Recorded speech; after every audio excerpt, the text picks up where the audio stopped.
গত এক সপ্তাহ আগে যে আশ্বাস পেয়েছি আজকে এসে ঠিক একই আশ্বাস পেয়েছি। কাস্টিং লিস্টটা নিয়ে তারা যে ধরনের গড়িমসি করছে আমাদের সন্দেহকে আরো বেশি বাড়িয়ে দিচ্ছে। একটা বিষয়, যে বিষয়টা কনসার্নের সবচেয়ে বেশি কনসার্ন, সেটা হচ্ছে গাউসুল আজমের নিচতলায় যে ব্যালট পাওয়া গিয়েছে অরক্ষিত অবস্থায় 7 তারিখ রাতে, সে বিষয়টা গতকালকে প্রকাশ হওয়ার পরও তারা সে বিষয়টা নিয়ে ততটা কনসার্ন না, তারা জানেন না। অথচ এই বিষয়টা কিন্তু গত কয়েকদিন ধরে নিউজ ফিডে ঘুরে বেড়াচ্ছে এবং আজকের সকল জাতীয় পত্রিকাতে এই নিয়ে লেখা এসেছে, কিন্তু তার সম্পর্কে তারা জানেন না। শেষ পর্যন্ত প্রক্টর স্যার আমাদেরকে বলেছেন নীলক্ষেতে জলজন্ত মানুষও বানিয়ে দিতে পারে তারা, ব্যালট পেপার বানানোর কোনো সুযোগ নীলক্ষেতে নাই।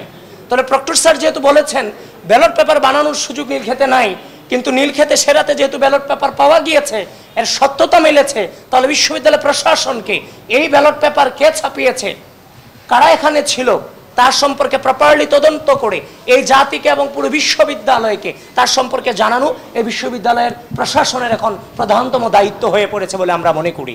কারণ এই ব্যালট পেপার দিয়ে কিন্তু নির্বাচন হয়েছে, কেউ নির্বাচিত হয়েছে কিংবা কেউ অনির্বাচিত হয়েছে। সুতরাং এই ব্যালট পেপার যেহেতু তারা বলছে যে নীলক্ষেতে জলজন্ত মানুষ বানিয়ে দিতে পারে, এটা নীলক্ষেতে পারে, কিন্তু ঢাকা বিশ্ববিদ্যালয় প্রশাসন নীলক্ষেতে ব্যালট বানাতে পারে না কোনোভাবেই।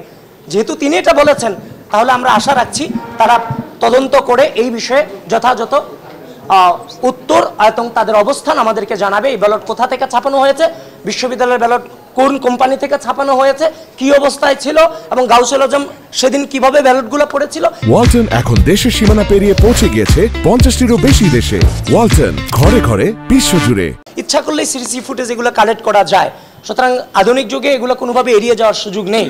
আর আরেকটা জিনিস, ইতিমধ্যে আমাদের অন্যান্য প্রার্থীরা বলেছেন, অন্যান্য প্যানেলের প্রার্থীরা বলেছেন যে ভোট কাস্টিং লিস্টটা নিয়ে তারা যে ধরনের গড়িমসি করছে আমাদের সন্দেহকে আরও বেশি বাড়িয়ে দিচ্ছে।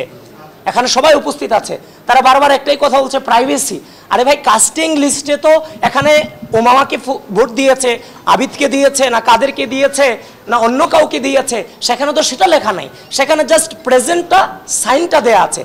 যেখানে নির্বাচন শুরু হওয়ার আগে হিজাব পড়া মেয়ে থেকে শুরু করে প্রত্যেকের প্রাইভেসি আপনি ওপেন করে দিলেন ভোট লিস্টের মধ্য দিয়ে, সেখানে আপনি সিগনেচারটা ওপেন করতে পারতেছেন না, কারণ এই সিগনেচার দিয়ে তো কেউ ব্যবহার করার কোনো সুযোগ নেই।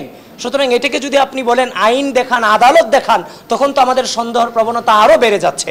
সুতরাং আপনাদেরকে আমরা সচেতন করেছি, আমরা যেই জিনিসগুলো নিয়ে কনসার্ন সেই জিনিসগুলো আমরা ভিসি প্রক্টরের কাছে জানিয়েছি এবং সামগ্রিকভাবে আপনাদের মধ্য দিয়ে ঢাকা বিশ্ববিদ্যালয়ের স্টুডেন্টদেরকে আমরা সচেতন করছি। এই বিষয়গুলোকে এড়িয়ে যাওয়ার কোনো সুযোগ নেই। এই নির্বাচনের প্রতি আবারও বলছি, আমাদের দায়বদ্ধতা আছে এটার স্বচ্ছতা নিশ্চিতকরণে। আলটিমেট হার কিংবা জিত আমাদের লাইফেই সেটা নাই। সুতরাং আপনারা আমাদের পাশে থাকার জন্য আপনাদেরকে ধন্যবাদ জানাচ্ছি এবং ঢাকা বিশ্ববিদ্যালয় প্রশাসনকে অতি দ্রুত, তারা বারবার বলছে আমি গত এক সপ্তাহ আগে যে আশ্বাস পেয়েছি আজকে এসে ঠিক একই আশ্বাস পেয়েছি, কোনো পার্থক্য নেই। আমরা জানি না সেটা তারা কতদিন হাত পর্যন্ত টেনে নিয়ে যায়।